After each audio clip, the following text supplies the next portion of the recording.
ग्रीष्म ऋतुरे जनजीवन अस्तव्यस्त किछि नुआ कथा नुहे। अधिक खरारे अंशुघात जोगु मनिषंको जीवन जीवा सुनिबाकु मिलिथाए। एपरिकी पशु पक्षी जीवजंतुंकर मध्य मृत्यु होइथाए। किंतु एठारे एका थरके 85टी विरल मांकड़ खरा सही न पारी गछरु तळकु पड़ी मृत्युवरण करिसंती। मिलिथिबा सूचना अनुसार मेक्सिकोर दक्षिण पूर्वरे थिबा कमालकालक अंचलर जंगल रे अनेक संख्यारे मांकड़ मानक मृत्यु होइछि। आउ एहार कारण हेउछि गरम एवं अत्यधिक तापमात्रा वृद्धि।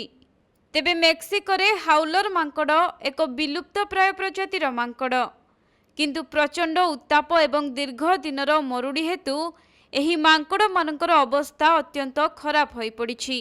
तेणु सेठारे वर्तमान पर्यंत 85 हाउलर मांकड़ंकर मृत्यु होइथिबा सूचना रहिछि।